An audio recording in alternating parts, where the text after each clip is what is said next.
All right, welcome back to Black Alumni Week 2020. Thank you so much for being here. My name is Erin Hutchins. I'm the Inclusion and Diversity Coordinator for the Office of Alumni Affairs. And I'd just like to thank you all for joining us this week. If you haven't had a chance after this event, please go see the video for Dr. Franklin after J. May, class of 18, did a wonderful reflection on Dr. Franklin and his contributions to the university. And I'm very glad we were able to do these videos. There's 2 more that will drop this week, one tomorrow and also on Wednesday. So without further ado, I'm going to introduce you to Mabon Beard. Mabon Beard has been Outreach Associate at the Caroline Marshall Drawn Center for the Arts and Humanities since 2008. She develops, implements, and manages statewide arts and humanities outreach programs and initiatives. In addition, she curates and interprets the historic 1847 Scott Yarborough House, which is known as Pebble Hill. Beard graduated from Emory University with a bachelor's degree in art history and a minor in anthropology. She currently serves as membership secretary for the Alabama Historical Association and is a commissioner for the City of Auburn Historic Preservation Commission and member of the Alabama National Register Review Board. Mabon, thank you so much for being here. Take it away. Thank you so much, Erin, for all of the hard work that you've done to make this week awesome and a success. And thank you so much for including us today. We had a wonderful program this morning with Dr. Terrence Bickerstaff and Sherry Williams, and that's been recorded and will be online if you missed it. But it's my great pleasure today to welcome you to a program with Dr. Robert Bubb and his students on More Than Laborers, Remembering African American Ties to Auburn University. Dr. Robert Bubb is a lecturer of statistics and research methods in the Department of Human and Family Development Studies in the College of Human Sciences at Auburn University. He's the coordinator of Our Past, Research to Preserve African American Stories and Tradition, and he works alongside the community to research, preserve, and present local African American history. He's joined today by 2 of his students, Alexis Jones, who's a doctoral student in the Department of Counseling Psychology in the College of Education, and Jada Ashford, who's a senior in the Department of Biological Sciences in the College of Science and Mathematics. So welcome, Dr. Bubb and Alexis and Jada, and I'll let you take it away. Okay, thank you, Mabon, for that introduction. And so I'm going to share my screen here in just a bit. And so just bear with me.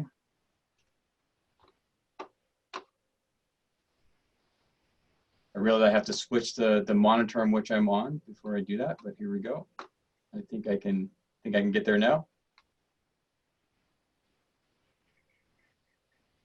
Oh, we do have one reminder for people throughout the presentation. If you have questions, make sure to put them in the Q&A box down below while you think of them. And at the end, we'll have time to answer questions. Very good. Thank you, Mabon. So again, thank you again for that introduction. We are very much honored to be here today to be presenting to you. We're grateful for this invitation and to be able to share this presentation to our alumni. And so I just want to say to you out there, good afternoon. Thank you for being here. I hope you're having a good day. And again, I thank you for joining us and to share with us some of these stories that we have been researching as part of our research group. And so I want to get a little bit into our title here. So More Than Laborers, Remembering African American Ties to Auburn University. And so that first part, More Than Laborers, I think we should talk about just a little bit. So the presentations and the stories that we tell today are really trying to get focused at an earlier time period before integration here at the university. And so we know the story of Harold Franklin, we know the story of Bo Jackson, we know the story of Octavia Spencer. A lot of those figures here, those alumni from Auburn University that we've heard about. But we don't hear too much about what happened before integration, before 1964. And that's really kind of our goal here with not only our research group, but with our presentation today. I think there's this idea for students on campus that Black history here at Auburn University doesn't begin until integration, until Harold Franklin becomes a student here at the university.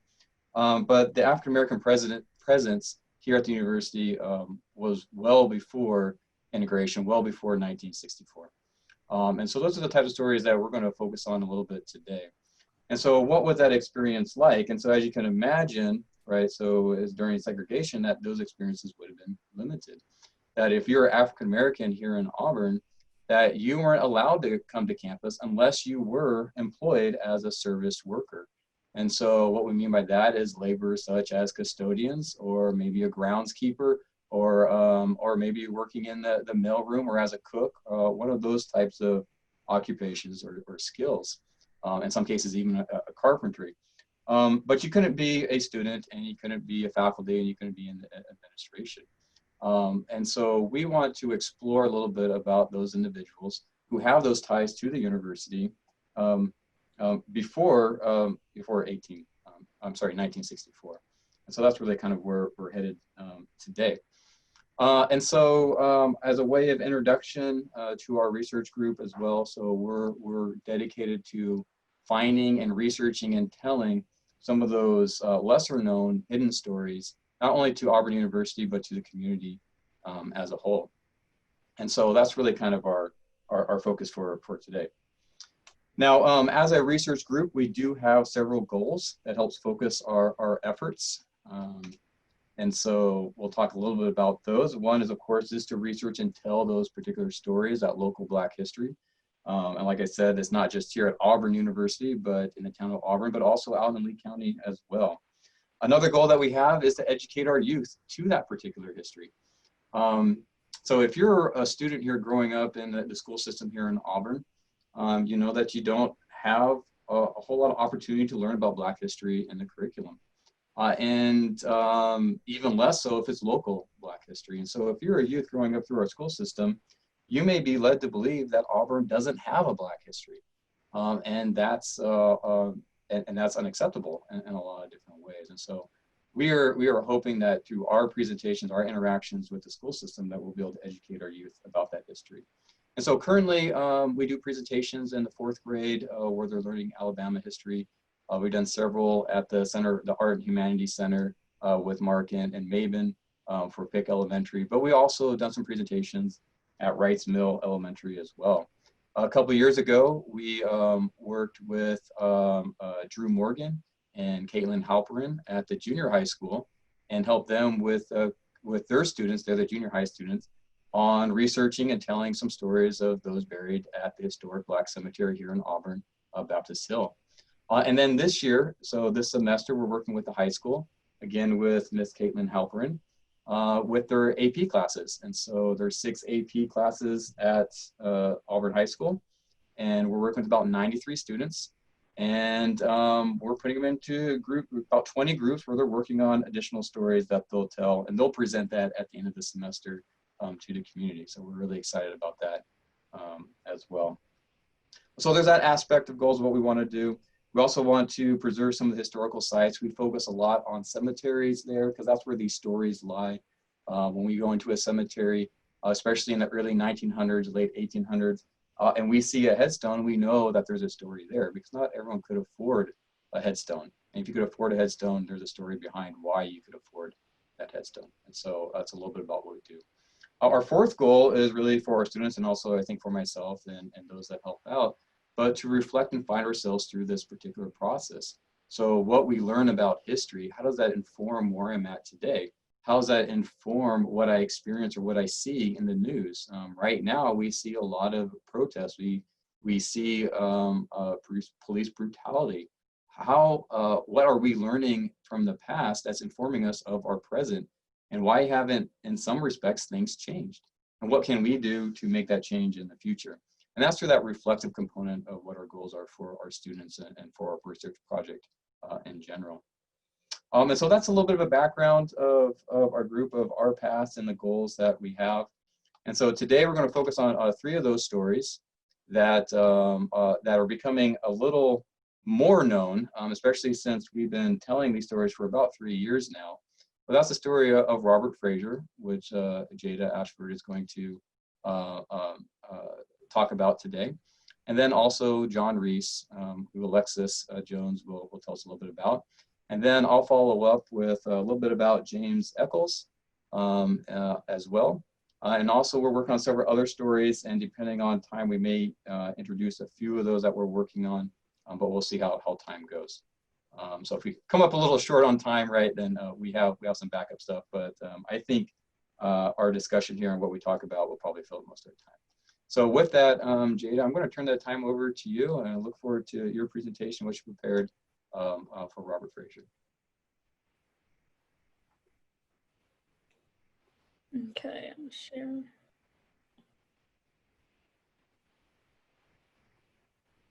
Okay, so my presentation is on Robert Frazier. A little bit about him. He was born in 1873 to William and Dora Frazier. William was a farmer and Dora was a maid. He was an athlete in his early life, but athletic opportunities were limited due to there wasn't any like formal African-American schools until 1928 with the formation of the Lee County Training School. He married Dorothy Hall and was a father to 10 children. They had 6 boys and 4 girls, and he owned a large family home on West Glen Avenue. I live on West Glen Avenue now, so that was very interesting to me.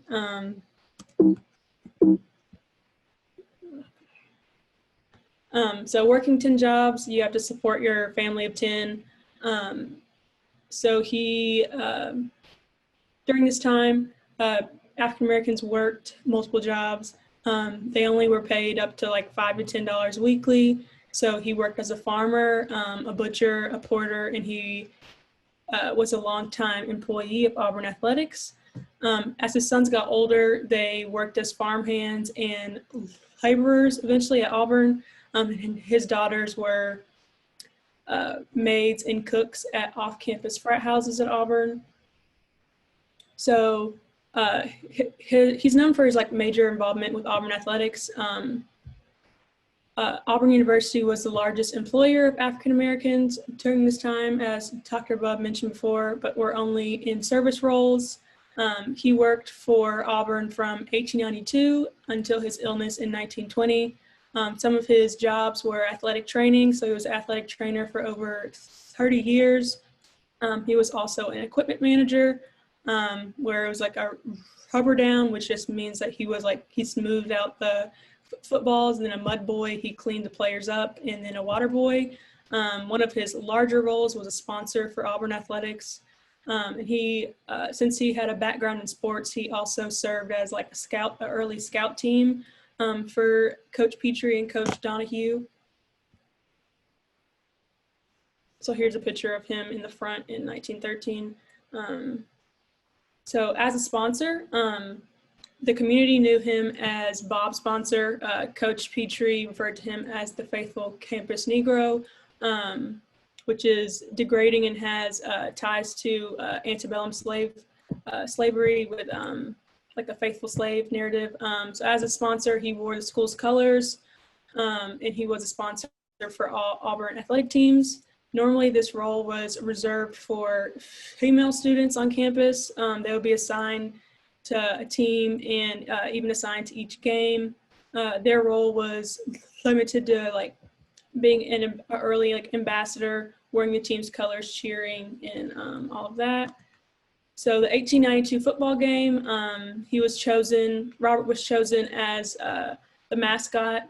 This game is what led to the oldest rivalry of the South between Auburn and Georgia. Georgia's mascot was originally intended to be a poor, blind, elderly Black man named Lewis Green.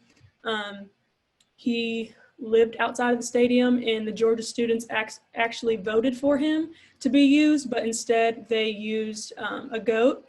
So the Auburn fans would say, shoot the Billy Goat, and the Auburn fans would say, shoot the Billy Goat, and the Georgia fans would say, shoot the Negro. And then during his time there, he would perform for the team. He would clog. As a mascot, 1892 was not the last time he would be used. He was also a mascot in 1899, the 1901 season, and as late as 1912. A big event in his life would be when he was shipped back in a box to Auburn. after the 1912 Thanksgiving Day Georgia game. So he went home. After the game, he went to a segregated boarding house. The alarm clock did not turn on, so he missed the train back. He was scrambling, so he went to the Georgia Athletic Association for help, and their solution was to put him in a box, tape it up, and send him back to Auburn. Articles say that he was like very heartbroken and just couldn't understand why he was left in Auburn and why the Coach Donahue and the staff didn't make any effort to like help him at all. The Georgia students, they did win that game, so maybe it was to get back at Auburn. Hey, you left one of your crucial members here. Let's send him back. They could have easily bought him his own train ticket and sent him his way, but they wanted to embarrass Robert and Auburn. So his illness and death, he fell ill at the end of the 1920 season. They never said what he got sick with, but at first he gained treatment in Atlanta, Georgia. And then when that didn't work, Auburn students actually raised funds for him to get treated in Mobile, Alabama. His condition never got any better, so Robert wanted to return to Auburn to die. He died June 19th of 1921, and then the next day he was buried in Baptist Hill Cemetery, which is Auburn's first separate Black community cemetery, and his headstone was provided and engraved since he was a member of the Mosaic Templars of America. A little bit about the Mosaic Templars of America. It's a Black fraternal organization founded in 1913 by two former slaves. This is John Bush, and the other founder was Chester Keats. The original purpose of the organization was to provide illness, death, and burial insurance during the Jim Crow era, which was a big one because white insurers after 1881 study listed the African-American mortality rate was increasing. They refused to give services to African-Americans or raise the rates. This organization was one of the largest Black organizations during their time. They spanned over 26 states and 6 countries. They only have one chapter left in Barbados. One of their prominent members is Booker T. Washington. He did their dedication speech, and he also educated the groups about racial self-help in Black economic advancement. And we can see that Robert uses to his advantage as he made sure he was able to own his own home and provide for his family. And then this group was one of the first Black organizations to provide a marble marker or a headstone for their members. So as you can see here, this is what it would look like. Robert's headstone is degraded, but you can still see it.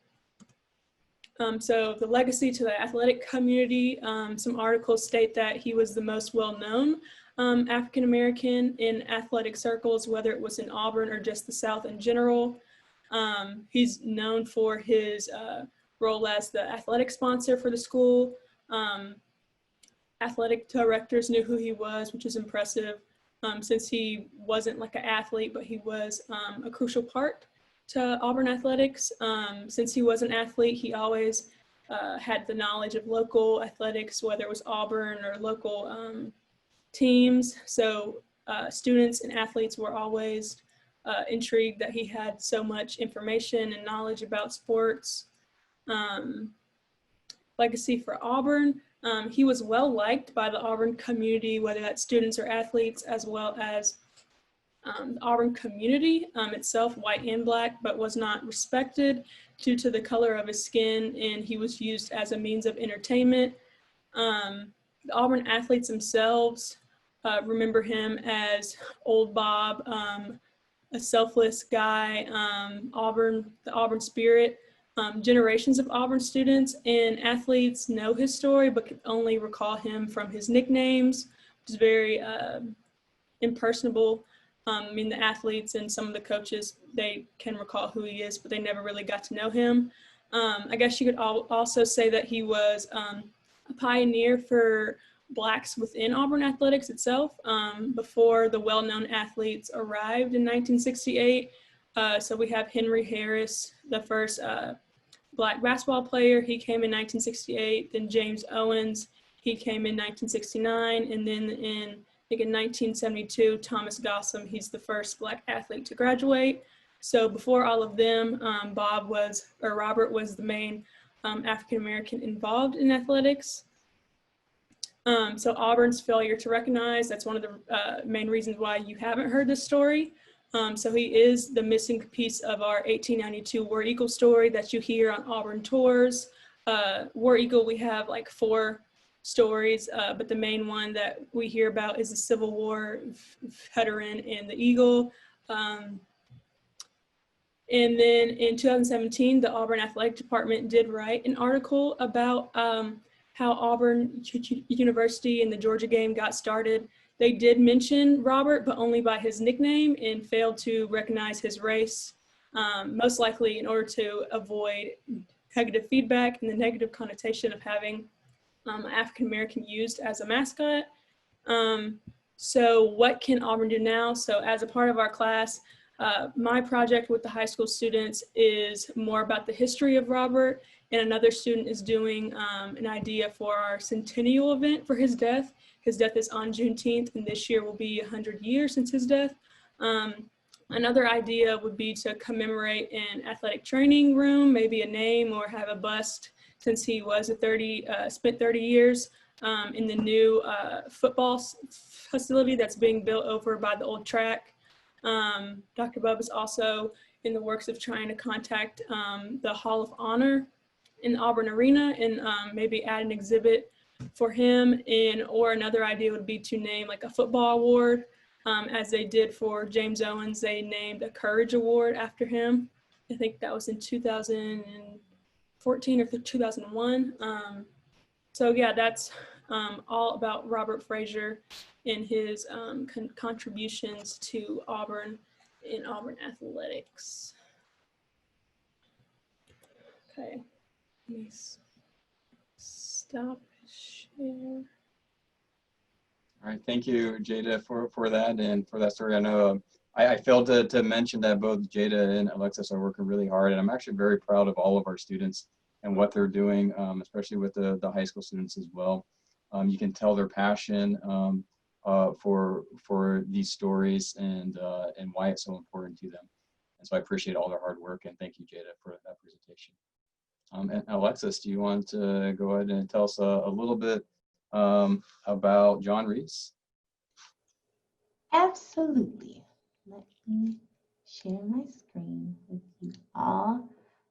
So before we dive into the presentation, you know, we are in a space with students, alum, community members, people affiliated with Auburn. So I imagine most folks know what this picture is. However, oh, I'm sorry. So, but for the purposes for the presentation, I do want to ask, and I do encourage you all to reflect about your time at Auburn as a student, or again, however you're affiliated with the university, just times in which you've seen this space. And I do want to ask, and if we can utilize the Q&A option, can someone tell me what this area is? And for extra brownie points, tell me when was this photo taken? And I'm not able to see the Q&A while I share the screen. So if Dr. Bubb, you can tell me if someone answers. Oh wait, yes I can. Never mind. So Toomer's Corner. Yes. Everybody's seeing Toomer's. So does anybody know when this photo was taken? Yes. Is it March Madness after we won? No. Nope, not March Madness. Not the election. Ding, ding, ding. So Dwayne Scott got it correct. It is a picture from the SEC 2010 championship. So yes, that is where this picture is from. So again, we are all very, very familiar with this tradition. Auburn wins the game. Everyone rushes to Toomer's Corner, throwing toilet tissue. There's definitely a tradition that anyone affiliated with Auburn is familiar with. And honestly, anyone affiliated with the SEC, I'm pretty sure nationwide, people know Auburn folks, this is something that they do. And so Toomer's Corner, I'm sure we're all familiar with, is at the intersection of College Street and Magnolia Avenue. This landmark has been here since 1896. And so when you list, if you Google things to do in Auburn, landmarks in Auburn, this is gonna come up.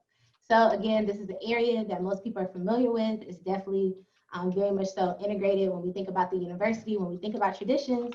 I know people probably laughed when I showed the previous picture because it was like, of course we all know what this is, but it's a landmark that everyone's familiar with. But I'm pretty sure a lot of people aren't familiar with even how this came to be of existence. And so that's what I'm going to spend my time talking about today, and really highlighting the narrative of John Reese. Because without John Reese, none of that would exist. And so again, spending some time talking about him, his generosity, his determination, his resilience. He was a very successful entrepreneur that lived in Auburn, Alabama, and he was actually he is the reason why Toomer's Corner exists today. And so we're about to dive into the details. And so again, when we think about Toomer's Corner, Toomer's Drugstore, a lot of folks are probably familiar with Shel Toomer because he founded Toomer's Drugs in 1896. He graduated as a pharmacist from Auburn University. But at the time he graduated, he had this idea of building a drugstore, but he didn't have any money. And so, again, he didn't have any money. John Reese was working as a drayman at the time, and he loaned the money to Shel Toomer. He gave him his savings of $500. And so $500 right now, to me, is a whole lot of money. But back then, is equivalent to $13,000. And this is the amount of money that was loaned to Shel Toomer so he would be able to establish Toomer's Drugstore. And so this excerpt is detailing the exchange that John Reese and Shel Toomer had. It was written by Nell Davis, who is an Auburn alum, class of 1935.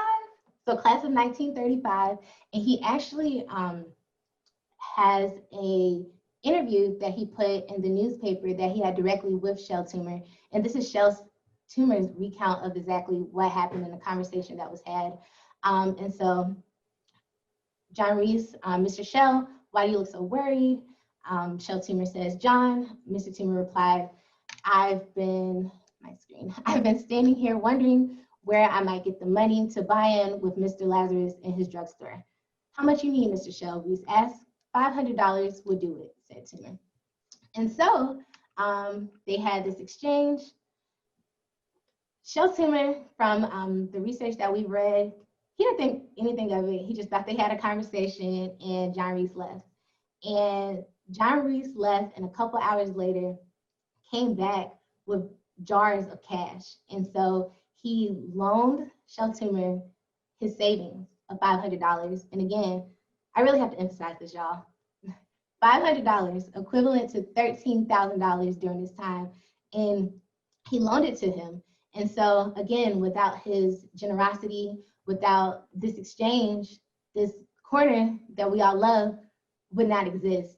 And oftentimes, again, we're very familiar with this landmark. This is something that we all are familiar with. We've all probably participated with, but most folks are not familiar with the story of John Reese.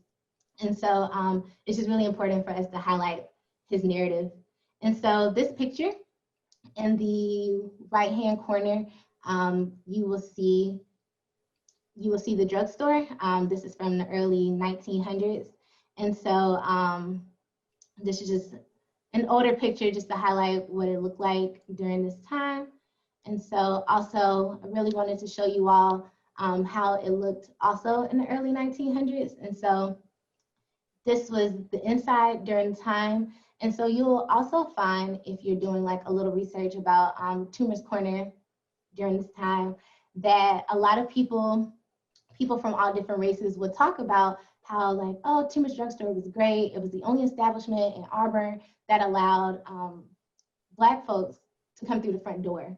And so again, a lot of people were really excited about that, like, oh, this space is just very welcoming. They're allowing, when no other businesses in Auburn are allowing Black individuals to come through the front door, this establishment is. And most people believe that was occurring because of the established relationship between John Reese and Shel Toomer. However, with more research, so Black individuals during this time did come through the front door, but it had nothing to do with Toomer's Drugstore trying to be more welcoming, for lack of better words. Actually, Toomer's Drugstore during this time had very dangerous chemicals in the back of their store. So it wasn't possible for anybody to come through the back door.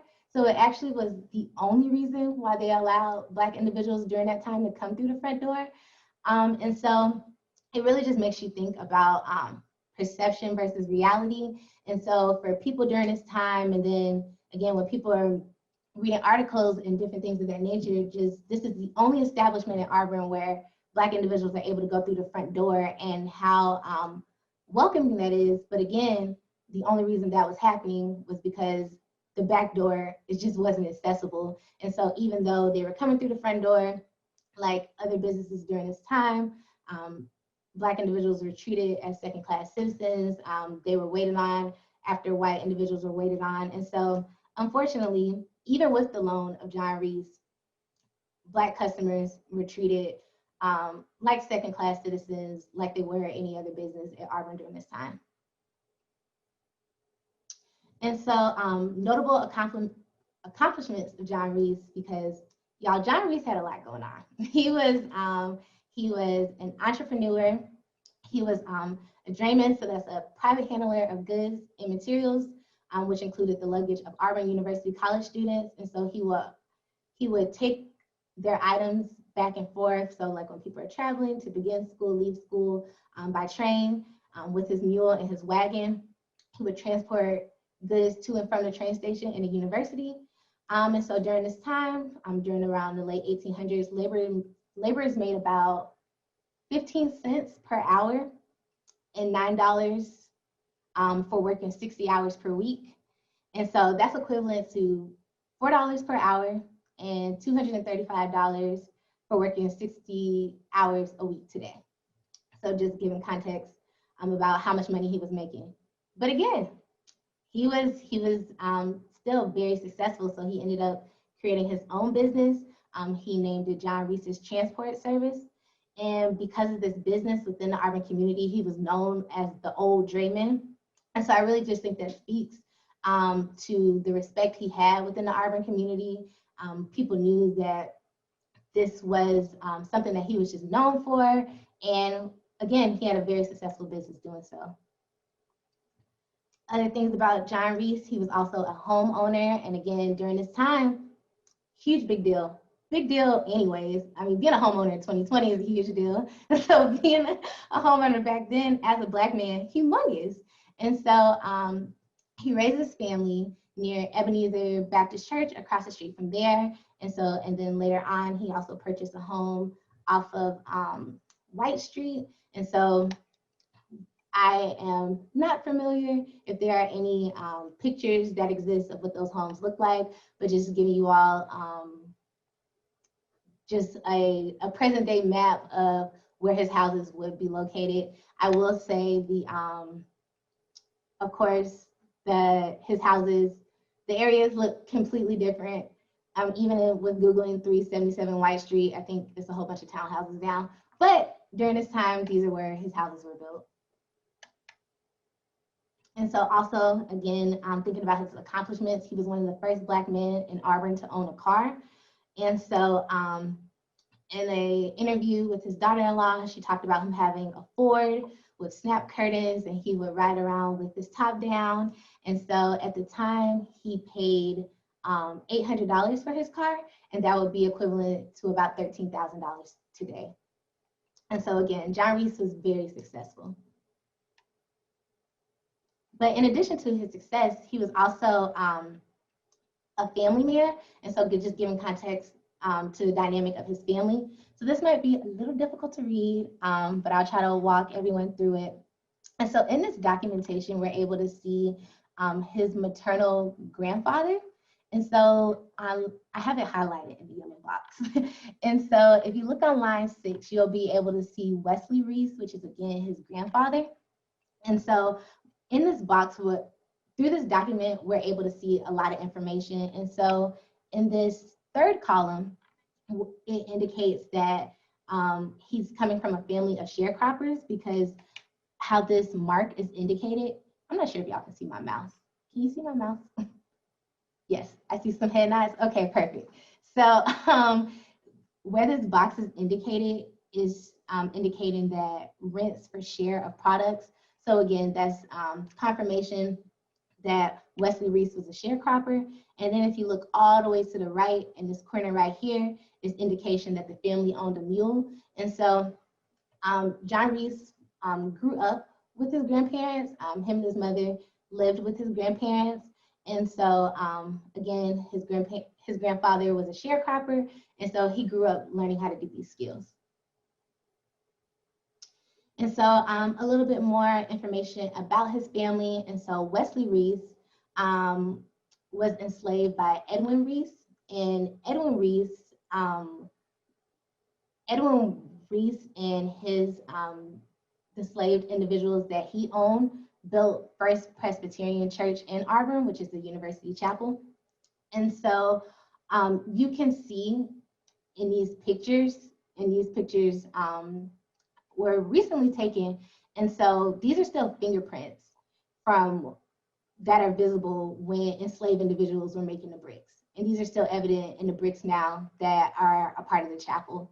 And so more than likely, Wesley Reese, John Reese's grandfather, was a part of this process in terms, well, we're led to believe that he may have worked on the chapel, so in some type of capacity, so whether it was making the bricks, or again, because there are documentations that lead us to believe that Edwin Reese owned him. And so he more than likely was a part of this process in building the First Presbyterian Church in Auburn.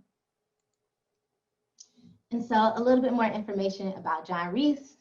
He was born in 1871 to Annie Reese, and when she had him, she was about 20 years of age. As stated previously, he lived with his mother, he lived with her siblings, and also his grandparents, Wesley and Hannah Reese, and we talked a little bit about Wesley Reese prior. In any of the documentations that we have been able to find, John Reese's father is not listed. He is listed as mulatto on different census forms. And so we're not sure for certain if that is because he just had a lighter skin complexion, or if in fact, if he was biracial, there's not any documentation that confirms that. But however, he is listed as mulatto. And so by 1900, he married a woman by the name of Melissa White, who was known in the Auburn community as a domestic worker and a nurse. And by 1910, they had 3 children. In 1910, their oldest son, Henry, was age 11, Mary was age 9, and John Reese Jr. was age 6. And again, we're able to know their ages through census documentation. And in this picture is from Ebenezer Baptist Church. John Reese is on the front row with the pipe in his mouth. And so he was a deacon at the church. And so knowing this information is also helping us gather like a full picture of him, who he was holistically. And so, and just learning more about the various ways that he was involved in the community. And so John Reese, he passed away in 1943 at the age of 70, and his headstone is at Baptist Hill Cemetery. And so even the fact that in 1943, John Reese had the means to afford a headstone during his time is just very telling of the success that he acquired during his lifetime.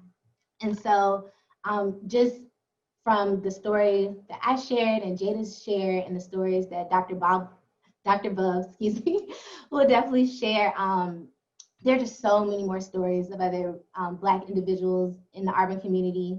And it's just really important that we continue to work towards uncovering them and learning more information about them and the ways in which they've contributed to our community. And so, again, actively working to uncover them, highlight them, recognize them, continue spreading awareness. Because, again, when I started this presentation, we all knew about Toomer's Corner, but I am led to assume that a lot of us weren't familiar with the contributions that John Reese made.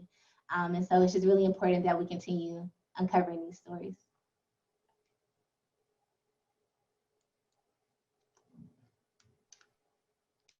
All right, thank you, Alexis. Appreciate the time you put into the presentation and your sharing today. And so I'm going to continue along that kind of same vein with Toomer's Corner. So there's actually Toomer's Corner has quite the rich history, African American history, that isn't talked about too much. And so I'm going to continue with that, with the tradition of the lemonade that we all know and love at Toomer's Drugs. And so to get to know that, we need to know a little bit about James Echols.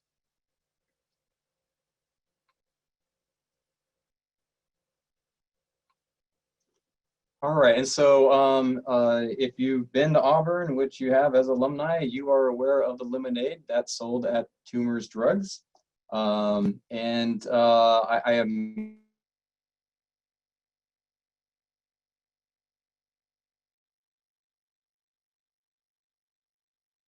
at Toomer's Drugs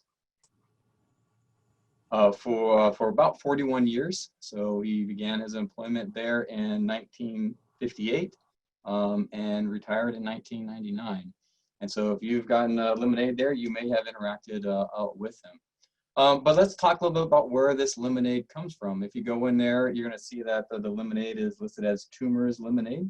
I think it's important to talk about James Echols Lemonade. And so that's what this presentation is about here for the next 15 minutes or so. All right, and so you see this quote here. This is from Esquire magazine in 2001. This is a couple years after James Echols retired. And so it says, when God was a little boy, and when he needed extra money, he put up a card table outside his folks' house. This is what he sold. So that's the lemonade, right? And so we get this kind of idea that the lemonade that was made by James Echols was figuratively, right, the nectar of the gods. And so it's important to know, well, what went into that? Who was James Echols? And what was that recipe like? And why was it so famous? And why was it so good? And so those are all the types of questions that we're going to try to answer here in a little bit.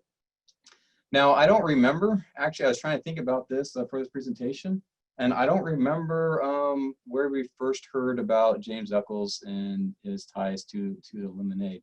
But at some point, and this is probably about 3 years ago now, maybe 3.5, but we did hear about it someplace, from some source.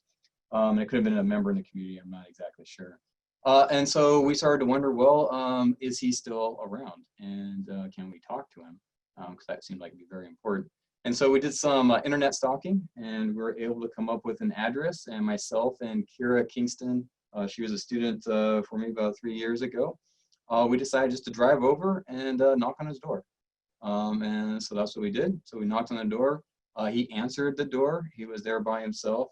He's in his 80s. I believe he's 82 or 83 now. And he invited us in. And so, in fact, we often, when we're trying to look up descendants of those people that we're researching or people in the community, a lot of times we'll just go to their house and knock on their door. And I have to say that I am surprised, I think being from California, I am surprised that everyone has always invited us in, right? And so it's not something I would have expected. We were going there hopefully to come up with another date to come back. But almost immediately, everyone's always invited us in once we tell them who we are and what we've done. But he invited us in, and he talked a little bit about it. And he said what he would really like to do is have his family with him when we talked about his experiences, because he's a very close family unit, and so he wanted his children to be there. And so we set another time to come back, and so we had quite a long conversation with him in his home with his daughter there. And so it was actually a very, very nice experience. But let's talk a little bit about this lemonade. That's the reason why we're here. So here's a picture of James Echols. And so, like I said, if you've been to the Toomer's Drug prior to 1999, you might recognize him. The first picture at the top here, that one was probably taken, I believe, in the early 1990s, if I remember correctly. And then the one down here is when we met with him 2 or 3 years ago, when we sat down and talked with him and had a discussion. You're going to see there that he has his lemon squeezer, right? And so he would squeeze 200 lemons a day with that squeezer, right? And so it is quite a labor-intensive process. Now, when I say 200 lemons a day, that would be in the summer when demand was higher. Obviously, in the winter, it'd be less than that. So he became known as the Lemonade Man to members of the community, something he's quite proud of that particular experience. And I think as we talk about it, I think you'll understand why it means so much to him. But there's something that he wanted us to know as well. He wanted us to know that he was also known for his coffee, right? And so everyone talks about the lemonade at Toomer's Drugs. No one talks about the coffee, but he says when people came in, they would ask for James's coffee. So they'd ask for his lemonade, and they would ask for his coffee. And he would be very creative with his coffee and customize it to what the customers wanted. And I think that's what made both of those drinks so popular. So he was hired in 1958, and he ended up getting that job because someone he knew was a delivery person at Toomer's Drugs, and they couldn't work that day, so they asked him to fill in. And so he filled in for them, and then he ended up being hired after that particular day. And so that was in 1958. So that's before civil rights, right? That's before integration at the university. And so he talks about that particular experience in that particular time. And so at that time, those who made deliveries could not take deliveries to the front door. If you're African American, you had to go around to the back door. And so he got a little fed up with that. And so, and by the way, when he was hired, he's about 20 years old. So he's in his 20s at this time. So he decided that he was not going to deliver to the front door anymore. And so he went to a house to drop off a delivery, and the owner of the house came out and told him that he had to go around to the back. And he said, "I'm not going around to the back. You know, here's your delivery. I'll give it to you right now." And the customer insisted that he go around to the back. But instead, he just took the products, the stuff that they bought, and he just took it back to Toomer's Drugs. And he told the owner at the time, his name was Mac Limscomb. He worked there through several different owners, but the one that he spent the most time there at Toomer's Drugs was Mac Limscomb. And he told him that he wasn't going to deliver to the back door anymore. And so that customer, obviously upset, came and talked to Mac or Mr. Limscomb. And Mr. Limscomb had a conversation with him and ultimately said, you know, he doesn't want to deliver to the back door, so he's not going to deliver to the back door anymore. And so you can either let him deliver it to your front door, or you can come pick it up from here and not use the delivery service. So I thought was I kind of showed the relationship that James Echols had with the Limscombs, and in general, that, you know, Mac was willing to stand up for his delivery driver in that particular case. And so anyway, so that was one story that he told that I thought was significant, that James Echols himself wasn't going to do anything that he didn't feel like he wanted to do, or what he felt would be wrong. And so he was thinking about what would be right. And I think that's important. I think for our students and our young people today, right? When we think about all these protests and standing up for what is right, at whatever the cost may be. He may not have known what that cost would be by saying, I'm not going to deliver to the back door anymore. Maybe he would have lost his job, right? Maybe something worse could have happened. But he was willing to say, I'm not doing that anymore. And so I think as we think about protests now, and we think about our young people protesting and standing up for what's right, I think the story like James Echols can be quite inspiring.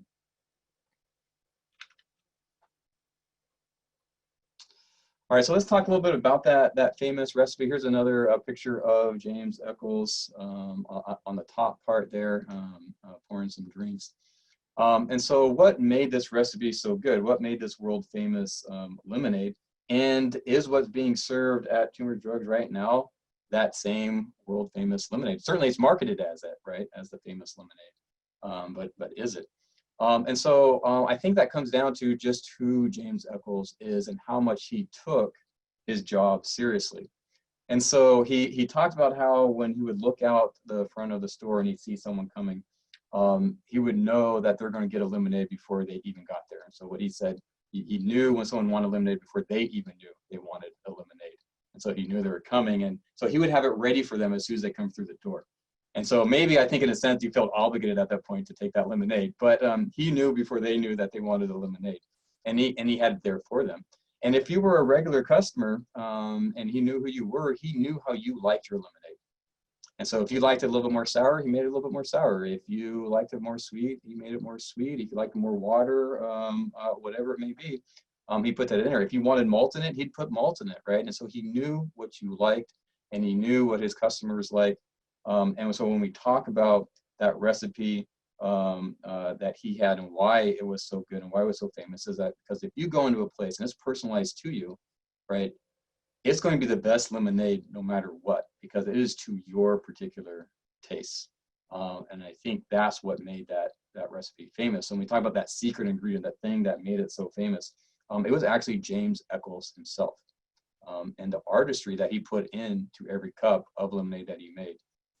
And that gave him a lot of creative control over how he pursued the different types of recipes. And so it wasn't any one recipe. It very much depended upon the person. And to have that creative control was particularly important. He told a story, again, this was with Mr. Limscomb, where Mr. Limscomb approached him and said that, and again, you can kind of get the relationship between him and Mr. Limscomb. He says that they're pretty much like a family, right? And so Mr. Limscomb approaches him and says, you're putting too much syrup in the lemonade and it's costing too much. You need to cut back on the syrup. And of course, James Echols found this offensive because as an artist, right, you know, it's like saying you can't use the red paint for your canvas, right? And so he told Mr. Limscomb, he said, that's fine. If you don't want me to use as much syrup, that's perfectly okay. You can go ahead and squeeze those 200 lemons every day. And so he said that Mr. Limscomb thought about it and he came back to him and he said that it was okay that he was using the syrup. And so it's another one of those great stories. And these stories you can't get until you talk to someone who's had that lived experience. But that means that this recipe can't be replicated, right? And so what you pay for $24 or $25 a gallon for lemonade at Toomer's Drugs right now that has that famous lemonade trademark on it, isn't that famous lemonade that was established for decades there at Toomer's Drugs, because that's a mass-produced lemonade. And so even though they still make it there, it's made to a particular recipe and not to the taste of the individual consumer. And so it's a recipe that can't be replicated. And so when he retired, so did that famous lemonade per se.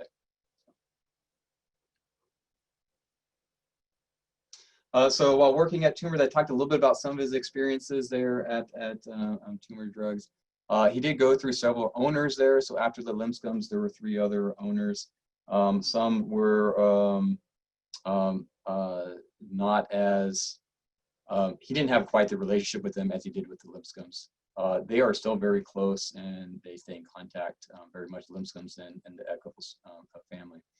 But he did go through several owners. When he first was hired there, you know, he wasn't making as much as the other employees there, but it didn't take long. It took a few years before he ended up being the highest paid non-pharmacist there at Toomer's Drugs. And we know this because Libby Limscomb, Miss Limscomb, took all the financial records and she donated them to the special collections here at Auburn University. And so we went through the books to see as far as what he was getting paid from year to year that he was there for the records that we had. And you know, after a while, he ended up being the highest paid non-pharmacist. And you think the other employees were mostly students coming from the university, so they didn't have the experience that he had as well. And there was a couple years where he was the highest paid employee there when they were between pharmacists. But he said he didn't always feel like he was an equal, and part of that might have been because of the shifting owners that were there. Certainly some of it was with the Limscombs itself. So we interviewed Elizabeth Limscomb. She was the owner with Mac Limscomb. And we talked a little bit about before, you know, 1965, before civil rights and what it was like there. And she said it was very much what you would expect in a Southern town during segregation. And that's, you know, that's how people were treated. And so it makes sense that in some ways he didn't always feel like an equal there, even though he had that very close relationship with the Lipscombs, and still does have that very close relationship with the Lipscombs. One story in particular that he mentioned is a lot of times the students who were hired on from the university would expect him to go fetch stuff for him. And he had to make it clear and train them that, you know, he was not there to fetch things for them, that they could find it themselves and go get it. And so he definitely had a certain level of authority within Toomer's drugs itself.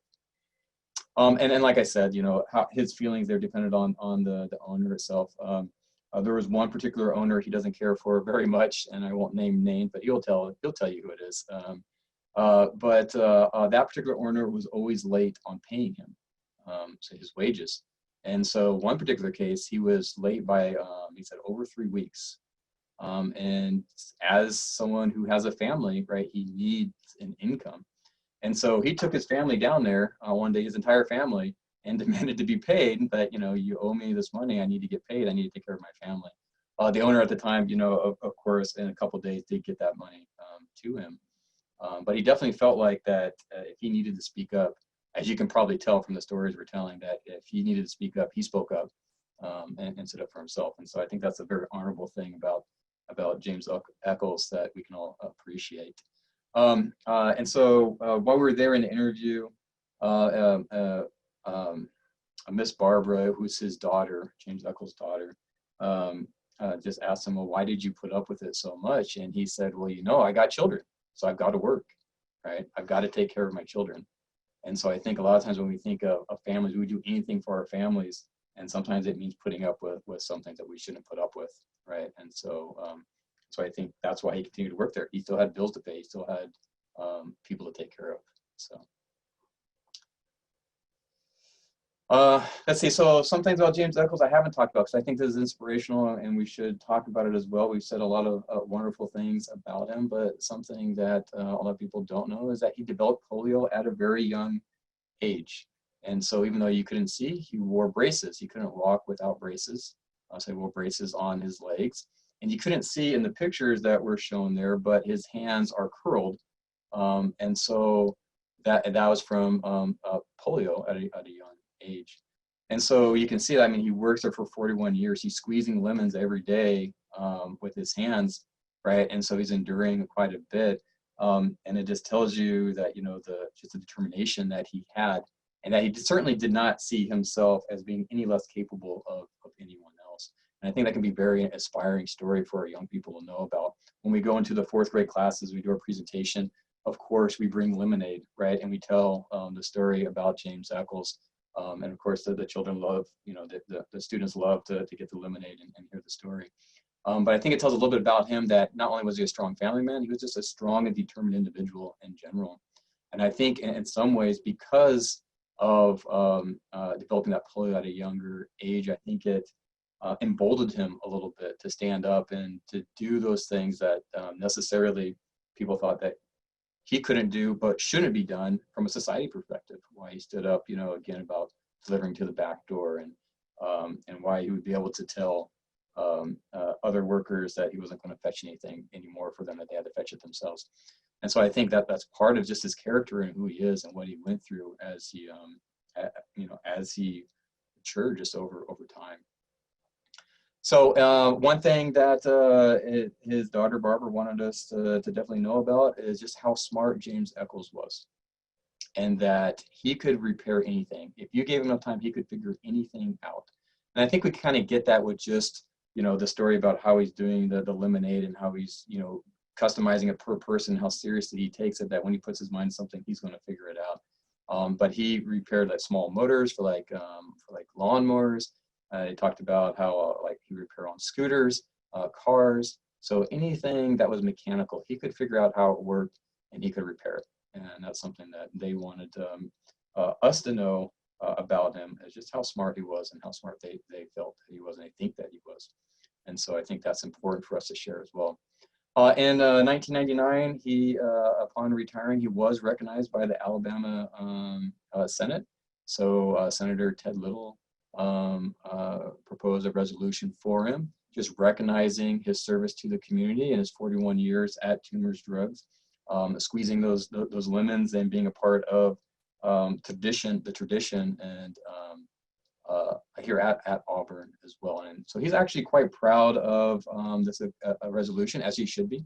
It's framed in his living room.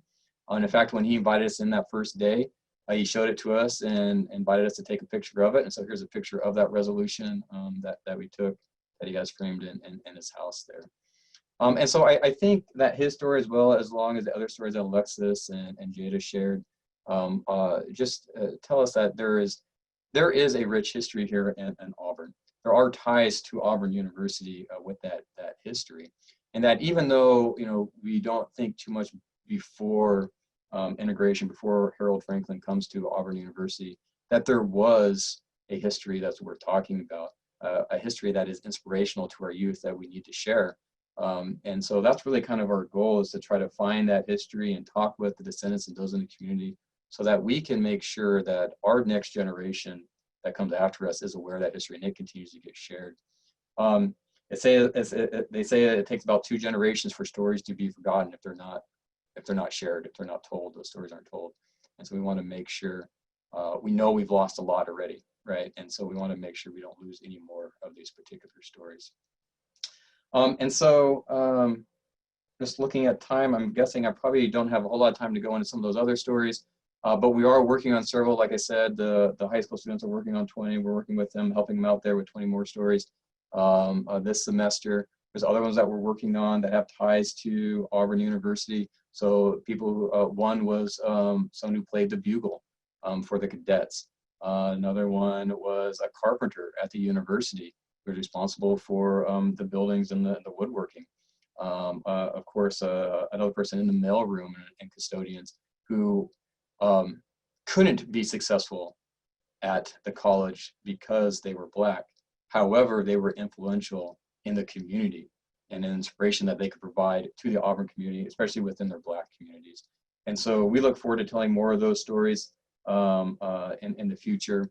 We do post our stories on Facebook. We also do have a website where we post them after we post them on Facebook as well. And so we hope to continue to do that for a very long time. And so with that, I do want to say just thank you for listening to us, being here for this presentation. I do think it's appropriate to make sure I give some special thanks as well. So not just to those that are out there listening and attending, but also to the community itself and for sharing these stories. These are very personal stories, and it takes a lot of trust to share it with someone that you don't know very well. And so when myself and a student come knocking on their door to share those stories, it takes a huge amount of courage and trust. And so we're always thankful for those community members that do that. We're also grateful for those who come before us. 80% of what we know, I think, as far as like going after these stories and trying to find more information about them, comes from the Committee of the Preservation of Auburn's African American History. That committee is no longer functioning now, but they produced the book Lest We Forget. And that gives us a great starting point to start to tell some of these stories and to share some of those stories. That book itself is no longer in print, and so that means it's not accessible. So that means we have to get those stories out some other way. Of course, to the Caroline Drawn Marshall Center for the Arts and the Humanities, always supporting us for all of our presentations. So Maven and Mark, we always appreciate it. I do need to mention also Kira Kingston. She did a lot of work on both the John Reese story as well as the James Echols story. She's a student that went with me to talk with James Echols. And of course, I have to give our immense gratitude to James Echols, to his daughter Barbara Moore, and then also to Elizabeth Lipscomb, who was one of the owners of Toomer's Drugs, to sit down and talk to us and tell us what those experiences were like. And I'm sure I'm forgetting some other people, but those are the ones that came to mind as I was preparing this. And so thank you, and of course I look forward to your questions. All right, thank you, Robert. That was amazing. Also, Alexis and Jada for sharing those stories. I've learned so much today. Had no idea about these things, and I'm so glad that we were able to get this out here and recorded so that it can be shared to many more people to learn more about these figures in our history. So without further ado, I'll go into our questions. Our first one is from Sonia Jenkins. Does or did Mr. Echols receive compensation and or royalties for the lemonade? That is an excellent question. None that I am aware of. Neither Ms. Linscomb nor Mr. Echols expressed that he does. I imagine that he does not, just by visiting with him and in our conversations with him. And so no, I don't think so. Should he? Probably, right? We would think that would be fair. I do have to say that the Linscombs and him are very close. The Linscombs helped him in getting the home that he's currently in. They also helped him with getting a car and helping him with driving. And so I think there is a sense of gratitude for what he's done, at least from the Linscombs' perspective. But there is no particular revenue sharing that I am aware of. Our next question comes from Audrey Cormier. Would it be appropriate to have a copy of the resolution at Toomer's drugstore now? And how could we make this happen?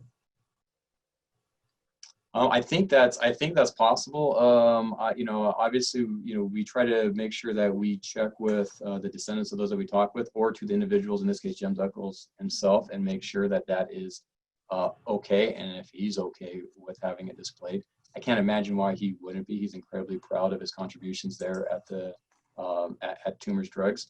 If you go to Toomer's Drugs and you go to the back wall, you will see his picture up there on the wall with the previous owners of Toomer's Drugs. And so there is some recognition for him there. There's no context. His picture's just framed up there on the wall. But I think that having a resolution there would be nice as well. We were unaware of the resolution until he showed us as well. We didn't realize that he was recognized at the state level by the state Senate. And the next question is from Dwayne Scott, kind of on that same vein.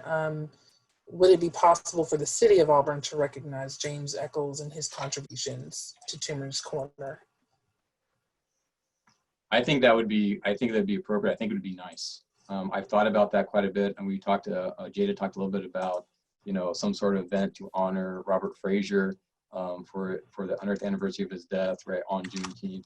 I think it would be appropriate also with James Echols to have some sort of recognition at particularly some event because he is in his 80s, right? And so something while he's living, I think would be great. I know his children would love that. So I think, maybe that's something that, we can work with as far as an event with the Office of Inclusion and Diversity, or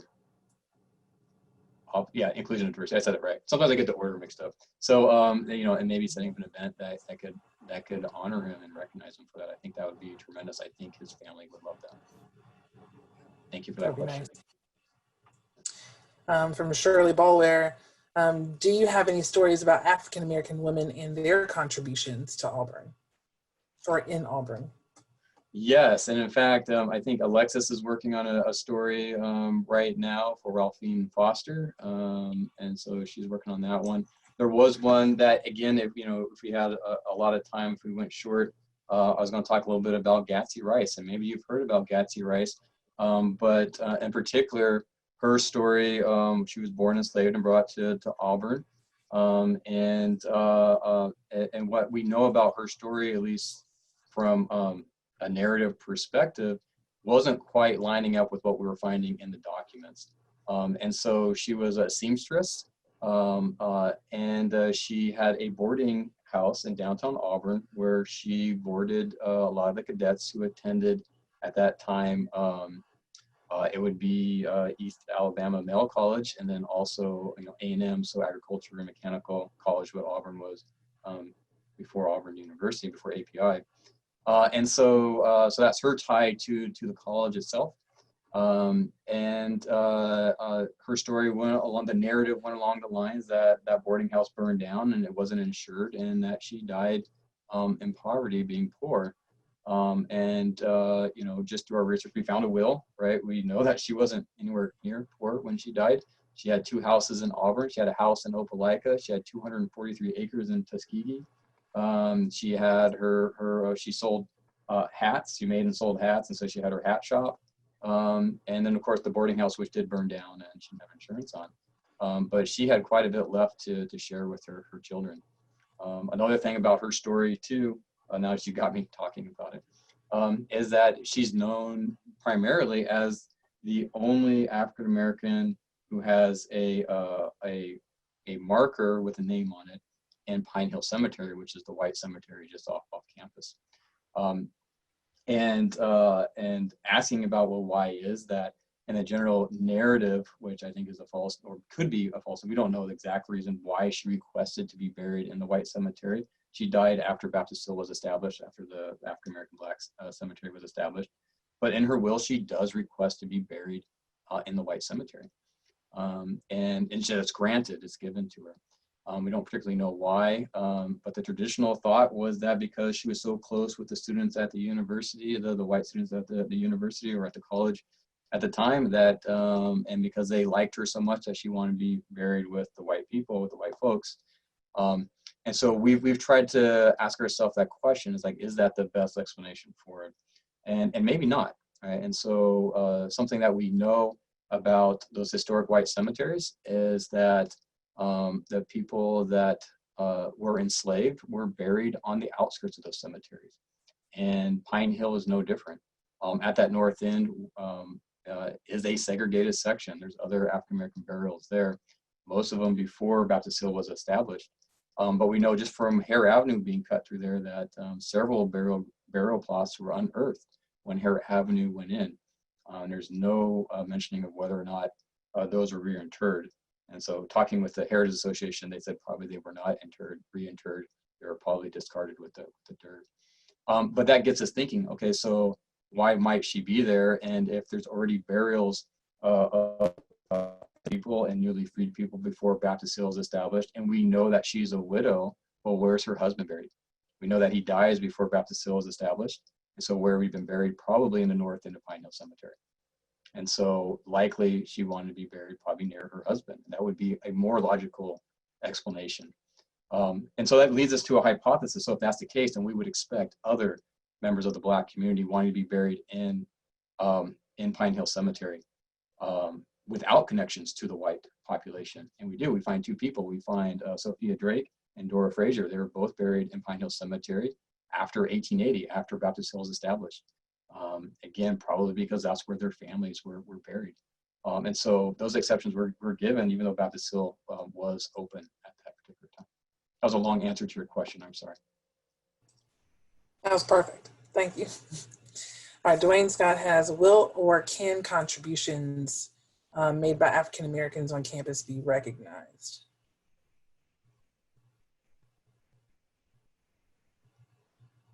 I guess maybe I need a little bit more context for that. Do you mean like recognized?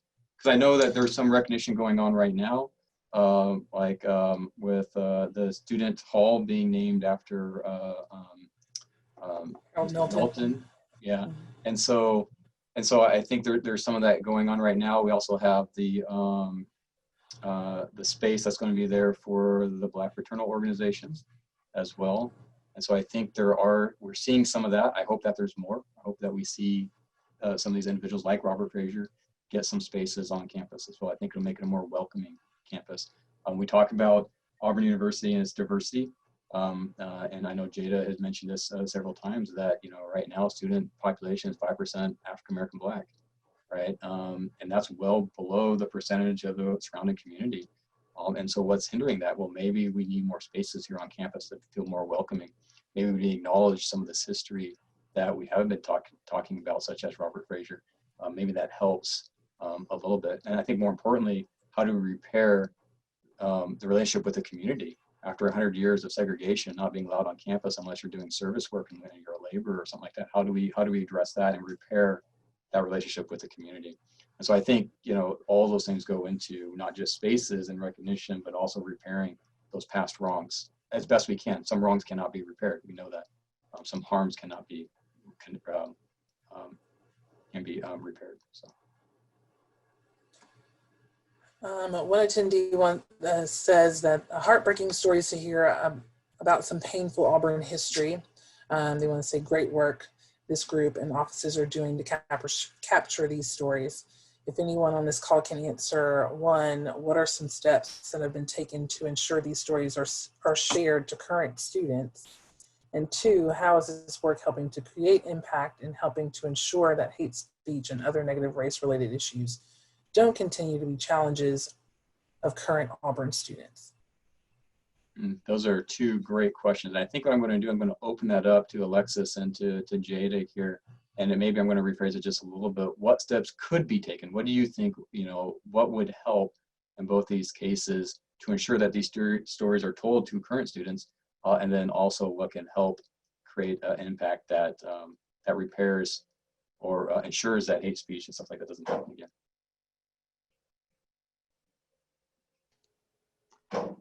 So in hearing the question, the first thing that I think about is visibility. And I definitely think our group is definitely actively working towards that. And so even the fact that now this semester is the first semester that the work that we're doing is now offered as like a university course. And so now students have the opportunity to engage in the work. So that's one piece that we're doing. And hopefully every semester the course just grows. And then also too, I think even the visibility of social media and social media activism is huge. It is very, very huge. And so even the fact that our group is very consistent about updating the Facebook. I know recently we've created a Twitter, and so making sure stories are shared in those certain platforms, I think is very important, especially for current students. Even, I'm not sure if participants are familiar with, but as of recently, there's an Instagram page called Black at Auburn, and it really highlights a lot of, to be frank, negative experiences a lot of Black students have had, Black students, Black alum, faculty, staff have had while they're at Auburn. And so the fact that social media is a very strong platform to highlight different stories, and I think if we just continue to use that as a platform to share stories, I think we'll be able to raise awareness with current students. And also, I think one thing our group can definitely do in the future is be more collaborative. So we are very collaborative as it relates to different groups in the community, but even being more intentional about being collaborative with groups on campus, I think that will help as well.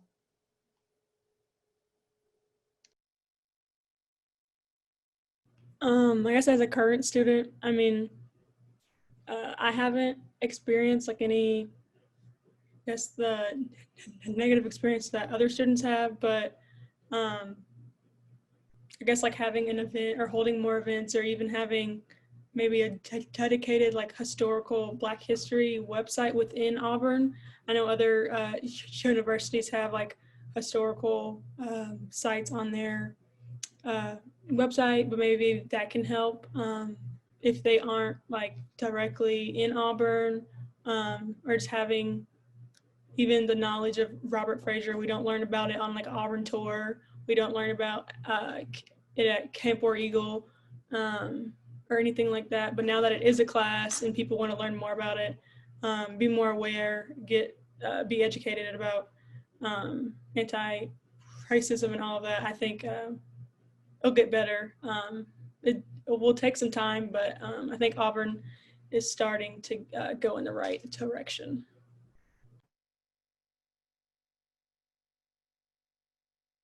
Thank you, Alexis. Thank you, Jada. You all. Anthony Brett wants to know, how can we get historical markers at these significant places, i.e. the University Chapel or Toomer's Corner, etc.? Yeah, that's a great question, because there is a particular process, and I know just with my meetings with the Auburn Heritage Association that to get markers, not so much maybe on where Toomer's is, because that's off campus, but anywhere on campus goes through quite an elaborate process through the administration and getting that approved. And I think Maven could probably even speak a little bit better than I can to that particular process. So that's a little bit harder. There is a marker there at the University Chapel. It does indicate that the chapel was built by enslaved labor from the bricks from Reese's plantation. However, I think there what would be nice to see is preserve those bricks that where we can see those fingerprints in them. I don't know if you noticed in the brick that, that Alexis Jones showed, you saw the larger fingerprints in that particular brick of how it was handled. But if you look at the brick directly below it and to the left, you see some very small fingerprints. And those are children fingerprints. And so I think somehow protecting those bricks is important because that tells a very powerful and heartbreaking story that, you know, we wouldn't want to lose to like power washing or just time or whatever it may be. And so, but getting markers on campus is a little bit harder. And so maybe Maven, if you want to share something that you've learned from that process. Yeah, it's essentially, it's very difficult, especially sort of at the center of campus. We have a historical marker here at Pebble Hill, but that was put up years and years ago, and we're off campus, so it's a little less of an issue. But really going through facilities and through the architect's office, I think they've been redoing a lot of the signage on campus and want to have a consistent look with signage, and markers are a part of that. And so they're not always enthusiastic about putting up markers from entities like the Heritage Association. Through my work at the Alabama Historical Association, we put up markers around the state, but we haven't really tried to put up any on campus. There is a cost usually associated with a marker. It's about $2,500 to put one up. And so sometimes it comes down to fundraising, but yes, it is difficult for markers and that kind of thing to be put on campus. And so I think the work like this and having websites and social media and sort of finding ways to get the word out, I think is really important. Awesome, thank y'all. Audrey says, thank you all for this important work. I just read Dr. Bubb's CV and I'm very impressed with his long-standing work in this arena. Thanks for being an important ally in this struggle. What prompted you to engage in this field of study? Oh, you just asked my favorite question. So, yeah, so it's very personal to me. And so it's something that does come up quite often, you know, while I'm pursuing, especially when I'm out in the community asking these types of questions, you know. I got this from an interview I did just 2 weeks ago. I met an individual on the edge of campus where I guess the new Starbucks is supposed to be, somebody by Magnolia or I don't know how long it's been there. But anyway, but we met outside and we had a conversation, and he grew up in the Rosenwald schools here in the Auburn area. And so the first question he asked me is, I need to know why you're doing this. So as a white person, you being a white person, why, I need to know what your intentions are. That's particularly important, especially when I'm doing interviews or talk to people in the community. And so I do identify as white, but I do know my roots as well.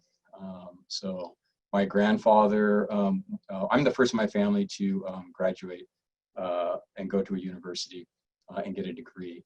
And so my grandfather thought I was smart enough to figure something out. And so he wanted to know about his grandmother.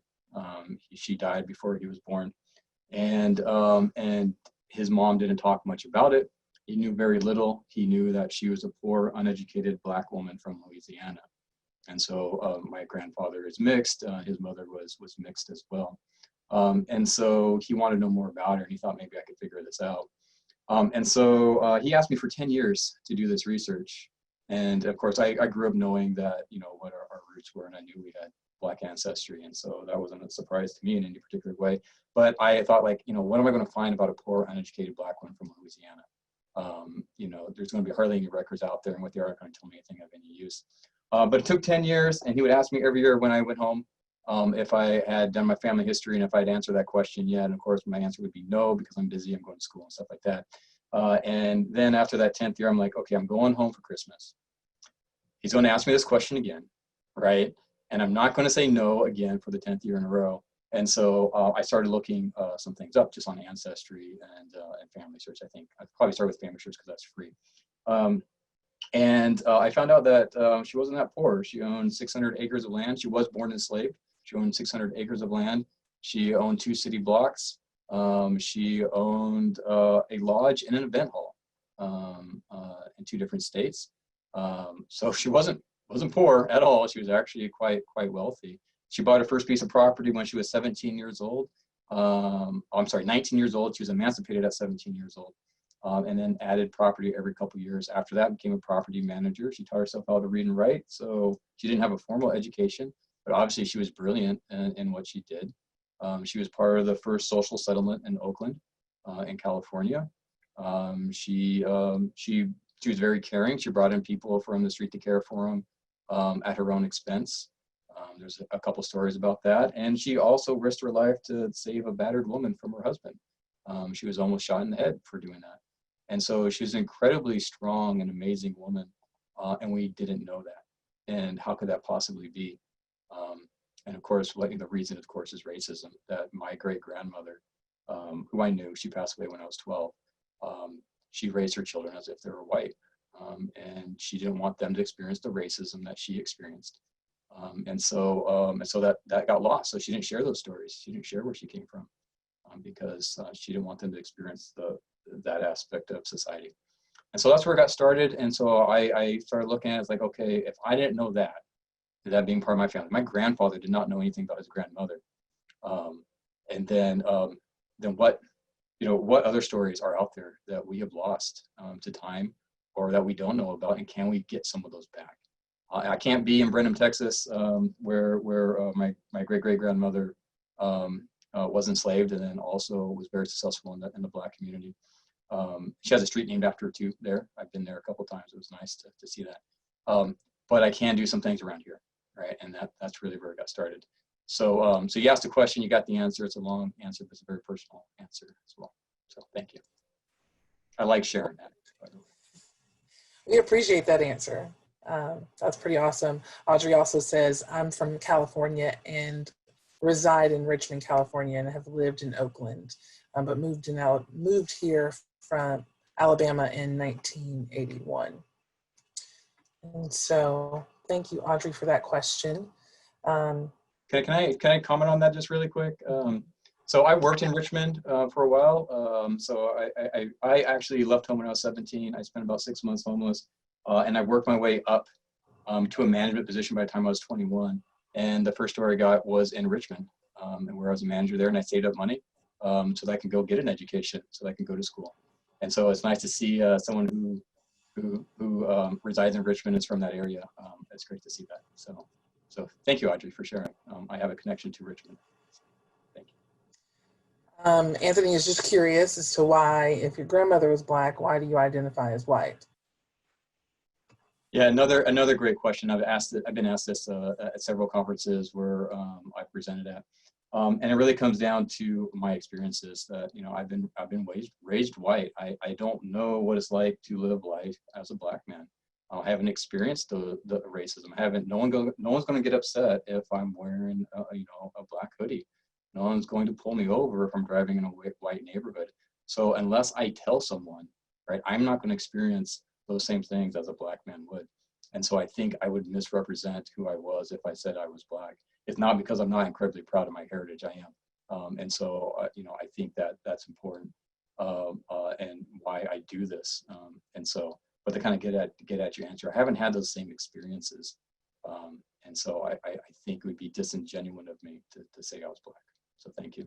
Thank you for that question. It's a common question that I get. Thank you. Angela Eldridge says, what will it take to get these stories included in Camp Regal?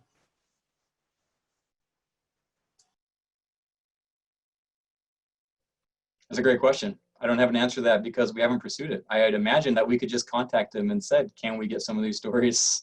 And I think that gets back to what Alexis was saying, is that these past 4 years we've been focusing on getting these stories out and kind of getting our voice out there.